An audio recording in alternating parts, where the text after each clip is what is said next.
si makadate mboko derani si duwa manade mboko derani si makadate mboko derani si duwa manade kanafani yesus jalate mboko derani si makadate mboko derani si duwa manade mboko derani si makadate mboko derani si duwa manade kanafani yesus jalate kanke oda kanat natarsifte ga ayyo hunduma keessanii fatoo jecha sagalee waaqayyo keessaa iddoo tokko dubbise ergaa sana booda yaada yookaan toora ani irra jiru isinitti ibsuu nan barbaada. Ani wangeelatti hiyyeella'u inni humna waaqayyooti isa warra amantii qaban hundumaa duraan dursee warra Yihuudoota akkasumas warra Giriikotaa fayyisuudha. Kanaaf sagalee waaqayyoo kanarra dhaabbadhee ani maqaan koo Raajii Duulaa Fufaa jedhama.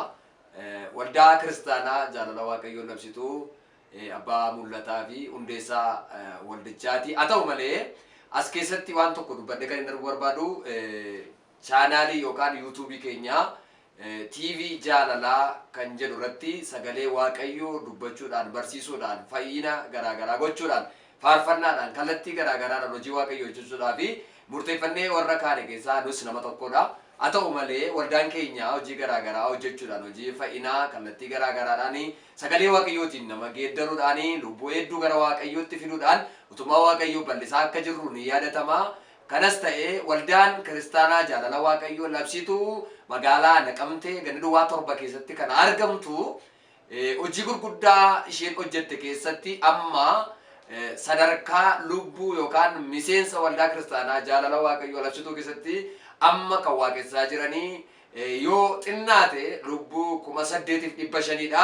Karoorri nuyi qabnu garuu amma magaalaa Naqamtee keessatti yoo xinnaata ta'ee waggaa 4 gidduutti namoota 22,000 horachuudhaaf murtii irra geenyerra. Kana qofas miti kallattii hundumaanii fooqii garaagaraa gamoo garaagaraa hojjennee hojii waaqayyoo keessatti bal'isuudhaaf namoota baay'ee warra beela'an nyaachisuu, warra dheebotan obaasuu, warra daaran uffachiisuudhaaf fayyina hafuuraa bukkeetti kan fooniillee deeggaruudhaaf murteeffannee warra kaane keessaadha. Kanaaf kallattii dhaabattanii jirtan irratti chaanaalii keenya bukkee dhaabbachuudhaan yeroo tokko tokko ergaa sin qaqqabu daftanii laayik gochuudhaan nu bukkee dhaabbachuudhaan nu utubuu akkasiin qabdan jaalala waaqayyootiin isin gaafadha.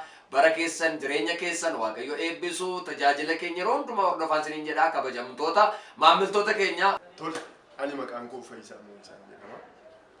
Kan inni hojjetu waldaadhuma waldaa kanaaf paasteriidha.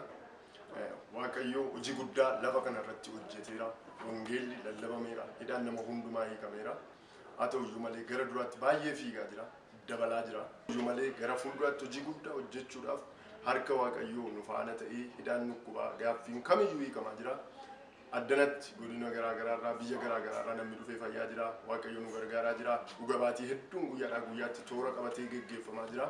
Harki waaqayyoo hamma malee mul'ateera. Fuuldurattis hojii guddaa hojjechuudhaaf mul'ata keenya galmaan ga'uudhaaf waaqayyo wajjin taanee karoora hedduu qabna. Hammasitti waaqayyo nu gargaaree hojii isaa hojjeta.